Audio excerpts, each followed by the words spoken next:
Alright folks, welcome to part 2 of our AP Physics E&M crash course.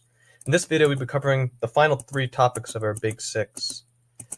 Remember, this is not intended to be a comprehensive, in-depth kind of review. Feel free to stop the video if you do not understand something at any time. And if anything that I'm saying sounds like Chinese, you know what you need to study. Let's begin. A circuit is a closed path in which electrons flow from a voltage source or a current source. While it's the electrons that flow in a circuit, just as for electric field, we denote the direction of the current using positive charges. So current flows from the positive to negative terminal of the battery. A resistor controls the flow of current. Resistance is the ease at which current passes through a resistor. This is measured in ohms. If we have a resistor with cross-sectional radius r, we can calculate its resistance using the equation R is equal to PL over A, where P is the resistivity, and A is the cross-sectional area, so pi r squared.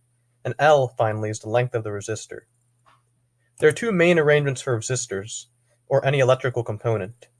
In a series arrangement, the same amount of current flows through each resistor. So for R1 and R2 in our diagram, all the current that flows through R1 will flow into R2. Total resistance in a series arrangement is calculated by adding the individual resistances of the resistors. In a parallel arrangement, current splits proportionally according to resistance. R3 and R4 are examples of this in the diagram. Total resistance in a parallel arrangement is calculated by adding the reciprocals of the resistances of the individual resistors, then inverting this result. So suppose that each resistor has resistance 2 ohms, and that the battery is 20 volts. We can then calculate total resistance using the equation described in the last slide for series and parallel arrangements. It works out to 14 ohms. From here we use Ohm's law, which is V is equal to IR, to calculate the total current. It is 10⁷ amps. The resistors in series will get the full current of 10⁷ amps. For resistors 3 and 4, the current will split proportionally to the resistance in each of the branches. In this case, the resistances are the same, so current splits equally between the two branches at 5⁷ amps. A capacitor is another key component of a circuit. It is a parking lot for charge. Over time, capacitors kill current. Capacitance is the ability for a capacitor to store charge. It is measured in farads. Dielectric materials can be used to increase capacitance. According to the equation, capacitance nu is equal to K times capacitance initial, where K is the dielectric constant for the material. For capacitors in series, we determine the total capacitance just as we do for resistance, for resistors in parallel. We add the reciprocals of the individual capacitances and invert. For capacitors in parallel, we determine total capacitance just as we do for total resistance for resistors in series. We simply add the capacitances for each capacitor together. Suppose that each capacitor has capacitance 2 farads. The battery is 20 volts. We can then calculate total capacitance using the equations detailed on the previous slide. We then use Ohm's law, which says that charge is equal to capacitance times voltage, to find the total charge for the circuit. Capacitor 1 will get the full charge, as it is in series. For parallel arrangements, charge will split proportionally based on the capacitance in each branch. In this scenario, as C2 and C3 have the same capacitance, charge splits equally among the capacitors, so 40⁻³ coulombs on each one. Let's consider an RC circuit with a resistor and a capacitor in series. Suppose we'd like to figure out the charge on the capacitor as a function of time. To do this, we use Kirchhoff's rule, which states that the voltage of the battery is equal to the sum of the voltages of the individual components of the circuit. So in this case, the voltage of the battery, V, is equal to the voltage of the resistor, IR by Ohm's law, plus the voltage of the capacitor, Q over C by Ohm's law. Now current is the rate at which charge flows, so it is equal to dQ over dt. Thus, we now have a differential equation that we can solve to get charge as a function of time. Notice that in the function we end up getting for charge, there's an RC term in the denominator of the exponential.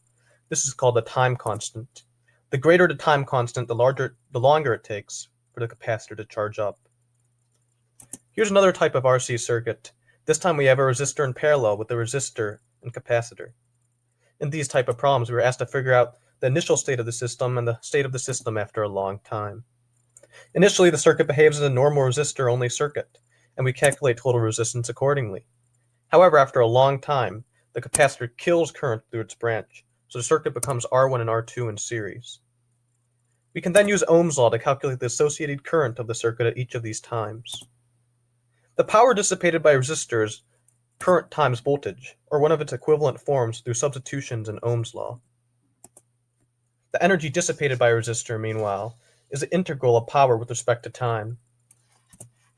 An inductor stores energy in a magnetic field. The associated property for an inductor is inductance, measured in henries, symbolized L. Inductors initially impede current, then allow it, essentially the reverse of a capacitor. And the voltage of an inductor is inductance times the derivative of current with respect to time.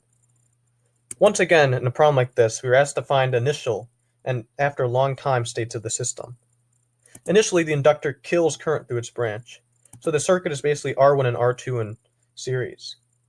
However, after a long time, the inductor will build up current through its branch, so we have a normal resistor-only circuit. The energy stored in a capacitor is given by the equation 1/2 times capacitance times voltage squared. The energy stored in an inductor, meanwhile, is given by 1/2 times inductance times current squared. Magnetic fields can be created by a wire or a magnetic moment in a material. Their strength is measured in teslas. Magnetic field lines run from north to south pole, and there are no magnetic monopoles by Gauss's law of magnetism. B fields circulate about a current-carrying wire, and we determine the direction of this by using the curly right-hand rule. X's denote a magnetic field moving into the page, while dots or arrow tips denote a magnetic field coming out of the page. The magnetic force on a wire is IL cross B, where I is the current, L is the length of the wire, and B is the B field, which is equivalently ILB sine theta. Charges moving in a B field experience magnetism. Suppose we have a charge plus Q moving at a speed v into a B field directed out of the page. The Lorentz force is equal to QV cross B, equivalently QVB sine theta, where theta is the angle between the direction of motion and the B field direction. The Lorentz force will cause circular motion, so we can bust out the circular motion equation to determine the radius of these paths, or the mass of our particle. And finally, to determine which direction our particle is deflected, we can use the regular right-hand rule, representing velocity vector with our thumb and the B field using our other 4 fingers. A special type of problem involves a velocity selector. It consists of 2 parallel plates in a magnetic field. Between these 2 plates, there will be an electric field. If the particle is to move straight through the velocity selector, then the electric force must equal the magnetic force. So this means that QV cross B is equal to QE. The particle can be accelerated through the velocity selector due to the difference in voltage between the 2 plates. So to determine the final speed of the particle as it exits, we utilize conservation of energy. Ampere's law can be used for long current-carrying wires. Suppose we'd like to figure out the B field at the red point, a distance r from the center of the wire.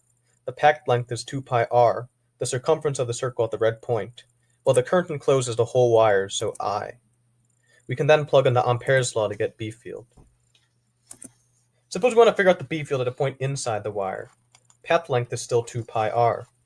Just as in Gauss's law, we utilize density to figure out charge enclosed, or rather current enclosed. But this time, rather than charge density, we use current density, denoted J. The current density for the wire as a whole is current over cross-sectional area, so I divided by pi big R squared, as the radius of the wire is big R. To get current enclosed, we multiply J by the area enclosed by our path length.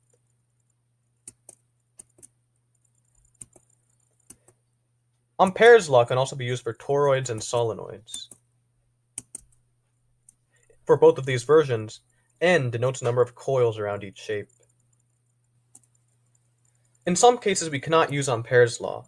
We turn to Biot-Savart, or BS. Suppose we have a moving charge plus Q, and we'd like to determine the B field at the point denoted in red.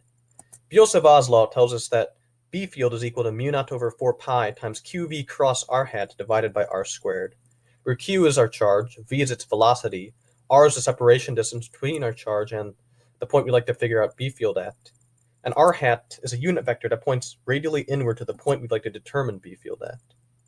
Equivalently, expanding the cross product, we can get that B field is equal to mu naught over 4 pi times QV times 1, the magnitude of our r hat unit vector, times sine theta over r squared, where theta is the angle between our r hat and velocity vector. We can determine the direction of the B field at our point by using the regular right-hand rule. In this case, it points into the page. Another common Biot-Savart problem involves a wire with ends. Suppose we like to determine the B field at a point halfway up the wire in a distance x off to the side. Pretty quickly, we can determine the direction of the B field at the red point using the curly right-hand rule. It points outwards in this case. However, to find out the magnitude of the B field itself, we break up our wire into little chunks of length dl, each with associated r hat vectors. In this case, Biot-Savart's law tells us that dB is equal to mu naught over 4 pi times I dl cross r hat divided by r squared. We expand the cross product to get mu naught over 4 pi times I dl times 1, the magnitude of our r hat unit vector, times sine theta, divided by x squared plus y squared, which in this case is our r squared. Sine theta is just opposite over adjacent, so we sub this into our dB equation. Finally, to get B field, we integrate from one end of the wire to another, so from negative A to positive A. Magnetic flux is equal to B field times area. Faraday's law tells us that a changing flux will induce a voltage or electromotive force. This change in flux can be caused by a changing area or a changing B field. Let's consider a first case of changing area. Suppose that we have a rectangular loop of resistance R moving into a B field directed out of the page at velocity v. We will call the vertical length of the loop L, and the portion of the loop's horizontal length in the B field x. Subbing this product in for A in Faraday's law, we get that the induced electromotive force is B field times L times V. This voltage creates a current, and we can use Ohm's law to figure out its strength, which in this case is BLV over R. We get the direction using the regular right-hand rule for positive charges on the right-hand side of the loop. Doing this, we determine the current's direction to be clockwise. Now, as you will recall, magnetic force in a wire is ILB sine theta. So our current will induce a force, which we can quickly determine the magnitude of. We can also use the right-hand rule to determine its direction. It will be a braking force, opposite the loop's direction of motion. Finally, if we want to figure out the loop's velocity as a function of time, we use Newton's second law, setting our braking force equal to ma. This gives rise to a differential equation that we can solve. The second case of electromagnetic conduction is a changing B field. Suppose that we have a circular loop of radius x, resistance r, and a B field at a given time t is 5t. In Faraday's law, we plug in pi x squared for the loop's area, and to get dB dt, we differentiate our B field equation and just get 5. In this scenario, there will also be a current, the magnitude of which we can determine using Ohm's law. To determine the direction of the current, we use Lenz's law, which states that nature abhors change. In this scenario, B field is increasing out of the page, so magnetic flux is increasing out of the page. So the current will move in such a way as to create magnetic flux into the page. Using the curly right-hand rule, we determine that the current moves clockwise. Unlike the case of changing area, our current in this case is created by an electric field, induced by our changing B field. We can determine the strength of this electric field using the Maxwell-Faraday equation. So we've covered all 6 of our big AP, E&M topics. I hope that this review has helped, and good luck on the test.